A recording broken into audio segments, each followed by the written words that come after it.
കൂടുതൽ വാർത്തകളും വീഡിയോകളും കാണാൻ ഈ ചാനൽ സബ്സ്ക്രൈബ് ചെയ്യുക. കൂടെ ബെൽ ബട്ടൺ അമർത്തുക. നമസ്കാരം. ഇന്നത്തെ എൻ്റെ ജ്യോതിഷ വിഷയം ഭാര്യ ഭർത്തൃ കലഹം. ഇന്ന് സാധാരണയായി കണ്ടുവരുന്നൊരു കാര്യം ഭാര്യ ഭർത്താക്കന്മാർ തമ്മിലുള്ള കലഹം. അതിനൊരു പ്രതിവിധിയാണ് ഞാൻ പറഞ്ഞു തരുന്നത്. ഇത് ഞാൻ പറയുന്ന കാര്യങ്ങൾ നിങ്ങൾ ശ്രദ്ധയോടെ കേൾക്കുകയും അതേപോലെ തന്നെ ഞാൻ പറയുന്ന വഴിപാടുകൾ ക്ഷേത്രത്തിങ്കൽ ചെയ്താൽ അതിൻ്റെ ഗുണം നിങ്ങൾക്ക് 100% കിട്ടുമെന്നുള്ള കാര്യത്തിൽ ഉറപ്പാണ്. അപ്പം എന്തുകൊണ്ടാണ് ഈ ഭാര്യ ഭർത്താക്കന്മാർ തമ്മിലുള്ള ഐക്യതയില്ലാത്ത കലഹങ്ങൾ ഉണ്ടാകുന്നത്? അതിന് പല കാരണങ്ങളുണ്ട്. ഒന്ന് പറഞ്ഞാൽ പ്രേമ വിവാഹങ്ങൾ. ഇതിനൊക്കെ ആയുസ് കുറവാണ്. പെട്ടെന്ന് ഉള്ള ഒരു ആകർഷണത പേരിലായിരിക്കും മിക്കവരും പ്രേമിച്ച് വിവാഹം നടത്തുന്നത്. ജീവിതത്തോട് അടുക്കുമ്പോഴാണ് ഈ മറ്റ് വിഷയങ്ങളൊക്കെ പൊന്തി വരുന്നത്. അപ്പോഴാണ് ഈ വിവാഹങ്ങൾ, ഈ പ്രേമിച്ചുള്ള വിവാഹമൊക്കെ അത് അല്പായുസുകളായിട്ട് മാറിപ്പോകുന്നത്. അതിനൊക്കെ ആയുസ് കുറവായിട്ട് വരുന്നു. പെട്ടെന്നുള്ള ഒരു ആകർഷണതയിൽ എടുത്തിയാടി ചെയ്യുന്ന കാര്യങ്ങളാണ് ചില. അപ്പം അങ്ങനെയുള്ള വിവാഹങ്ങളൊക്കെ നടത്തിക്കഴിഞ്ഞാൽ അവിടെ ഭാര്യ ഭർത്തൃ കലഹങ്ങൾ ഉണ്ടാകാൻ സാധ്യതയുള്ളതാണ്. മറ്റെന്ന് പറഞ്ഞാൽ അറേഞ്ച്മെൻറ്റ് വിവാഹമാണെങ്കിൽ തന്നെയും അവിടെയും സ്വാഭാവികമായി കലഹങ്ങൾ ഉണ്ടാവുന്നുണ്ട്. ഇല്ലെന്നല്ല പറയുന്നത്, തീർച്ചയായിട്ടും അവിടെ ഉണ്ടാവുന്നുണ്ട്. അതെങ്ങനെയുണ്ടാണ്? ഒരു സുപ്രഭാതത്തിൽ ഇന്നലെ വരെ കാണാത്ത ആൾക്കാർ ഒരു ദിവസം ബന്ധുക്കളായി മാറിയാണ്, ഇല്ലേ? അവരെ അങ്ങനെയുള്ളവരാണോ എന്താണെന്നോ അവരെ പറ്റി അറിയാനായിട്ടുള്ള കാര്യങ്ങൾ ചിന്തിക്കാതെ ഒക്കെ ഒരു ദിവസം ബന്ധുക്കളായി മാറിയാണ് ഈ വിവാഹത്തോടു കൂടി.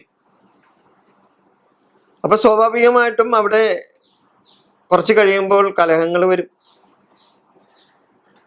ഈ വിവാഹം എന്ന് പറഞ്ഞു കഴിഞ്ഞാൽ ഒരു പുരുഷനും ഒരു സ്ത്രീയും തമ്മിലുള്ള കൂടിച്ചേരൽ മാത്രമല്ല വിവാഹം എന്ന് പറയുന്നത്. രണ്ട് കുടുംബങ്ങൾ തമ്മിലുള്ള കൂടിച്ചേരലാണ്, ഇല്ലേ? ഒരു വിവാഹത്തോടെ അന്യരായി നിന്നിരുന്ന രണ്ട് കുടുംബങ്ങൾ ഒന്നിച്ച് ഒരു സുപ്രഭാതത്തിൽ സ്വന്തക്കാരും ബന്ധുക്കാരായി മാറിയാണ്. കുറച്ച് കഴിയുമ്പോഴാണ് ഇത് വേണ്ടിയിരുന്നില്ല എന്ന് തോന്നൽ ചിലവർക്ക് ഉണ്ടാകുന്നത്. അപ്പൊ ഒരു വീട്ടുകാർ പറയുമ്പോൾ മറ്റേ വീട്ടുകാർക്ക് ഇഷ്ടപ്പെടും, ആ വീട്ടുകാർ വരുമ്പോൾ പറയുന്ന കാര്യങ്ങൾ മറ്റേ വീട്ടുകാർക്ക് ഇഷ്ടപ്പെടും. ഇങ്ങനെയുള്ള കുടുംബ കലഹങ്ങളുടെ ഒരു ഘോഷയാത്ര തന്നെ പല കുടുംബങ്ങളിലും ഇന്ന് നടന്നുകൊണ്ടിരിക്കുന്ന കാര്യങ്ങളാണ്. അപ്പൊ അതിൽ നിന്നാണ് ഭാര്യ ഭർത്തൃ കലഹങ്ങളും ഇങ്ങനെ പൊന്തി വരുന്നത്. അപ്പൊ അതിനുള്ള പരിഹാരമായിട്ട് ഞാൻ പറയുന്ന ചില കാര്യങ്ങളുണ്ട്, അത് നിങ്ങൾ ചെയ്യണം. ഞാൻ മുൻപൊരു വിഷയത്തിൽ ഇത് പറഞ്ഞിട്ടുള്ള ഒരു കാര്യം തന്നെയാണ്, കുടുംബകലഹങ്ങളായിട്ട് ബന്ധപ്പെട്ട് പറഞ്ഞിട്ടുള്ള ഒരു കാര്യം തന്നെയാണ്. വീണ്ടും ഞാൻ ഇവിടെ ഇത് പറയുന്നു. ഗണപതിക്ക് മന്ത്രാർച്ചന നടത്തണം. ഐക്യമത്യ മന്ത്രാർച്ചന ഗണപതിക്ക്, ഐക്യമത്യ മന്ത്രാർച്ചന ഹോമം ഗണപതിക്ക് 3 മാസം അടുപ്പിച്ച് നടത്തണം. ഈ ഭാര്യ ഭർത്തൃ കലഹങ്ങൾ ഉള്ള ഭാര്യയും ഭർത്താവും 3 മാസം അടുപ്പിച്ച് ഐക്യമത്യ സൂക്തം കൊണ്ട് മന്ത്രാർച്ചന ഗണപതിക്ക് നടത്തിയാൽ അതിന് ഒരു പരിഹാരമാവും. അവിടെ അതോടൊപ്പം തന്നെ ഒരു ഭഗവതി സേവയും 3 പൗർണമി നാളിൽ 3 ഭഗവതി സേവയും ഈ ഗണപതി ഹോമത്തോടൊപ്പം ചെയ്താൽ തീർച്ചയായിട്ടും ദേവതാപ്രീതി നിങ്ങൾക്കുണ്ടാവും. നിങ്ങളുടെ ആ കലഹങ്ങൾ മാറിക്കിട്ടും. അപ്പൊ ഗണപതിക്ക് ഐക്യമന്ത്ര സൂക്തം കൊണ്ട് മന്ത്രാർച്ചന നടത്തി ഹോമവും നടത്തിയാൽ വൈകിട്ട് പൗർണമി നാളിൽ ചെയ്യേണ്ട കാര്യമാണ്. 3 പൗർണമി നാളിൽ അടുപ്പിച്ച് ചെയ്യുക. അങ്ങനെ ചെയ്യുമ്പോൾ ഒരു ദുരിതത്തിന് മോചനം ഉണ്ടാവും.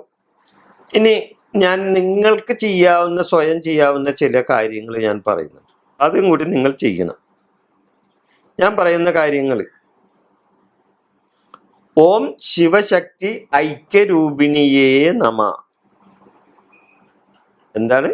ഓം ശിവശക്തി ഐക്യരൂപിണിയേ നമ എന്ന് 108 പ്രാവശ്യം സന്ധ്യാവിളക്ക് വെച്ച് ചൊല്ലണം. സന്ധ്യാനാമം ചൊല്ലണ കൂട്ടത്തില് ഈ മന്ത്രവും കൂടി നിങ്ങൾ ചൊല്ലണം. ഓം ശിവശക്തി ഐക്യരൂപിണിയേ നമ. അതുകൂടാതെ വീട്ടിൽ വിളക്ക് വെച്ച് സന്ധ്യാനാമം ചൊല്ലണ കൂട്ടത്തിൽ 7 വെള്ളിയാഴ്ച അടുപ്പിച്ച് ലളിത സഹസ്രനാമം ചൊല്ലണം. 7 വെള്ളിയാഴ്ച അടുപ്പിച്ച്. എല്ലാ ദിവസവും ചൊല്ലാമെങ്കിൽ അത്രയും നല്ലത്. 7 വെള്ളിയാഴ്ച അടുപ്പിച്ച് ലളിത സഹസ്രനാമം വീട്ടിൽ ചൊല്ലണം. അതുകൂടാതെ 7 വെള്ളിയാഴ്ച കുളിച്ചു തൊഴുത് ദേവീക്ഷേത്രത്തിൽ ഉമാമഹേശ്വര പൂജ നടത്തണം. ഉമാമഹേശ്വര പൂജയാകുമ്പോൾ ഇത്തിരി പൈസ കൂടുതലാവും. അല്ലെങ്കിൽ ഉമാമഹേശ്വര പുഷ്പാഞ്ജലി നടത്തിയാലും മതി. ഈ പൈസ ബുദ്ധിമുട്ടുള്ളവർ പുഷ്പാഞ്ജലി ആക്കാം. അപ്പം 7 വെള്ളിയാഴ്ച ഉമാമഹേശ്വര പുഷ്പാഞ്ജലി ദേവീക്ഷേത്രത്തിൽ അതുകൂടി നടത്തിയാൽ നിങ്ങളുടെ ഭാര്യ ഭർത്തൃ കലഹം മാറിക്കിട്ടും.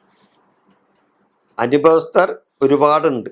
അപ്പം കുടുംബ കലഹങ്ങൾ എന്നുള്ള ഈ ജ്യോതിഷ വിഷയം ഞാനിവിടെ അവസാനിപ്പിക്കുകയാണ്. ഞാൻ മറ്റൊരു ജ്യോതിഷ വിഷയവുമായി നിങ്ങളുടെ മുമ്പിൽ വരുന്നത് വരെ നന്ദി, നമസ്കാരം.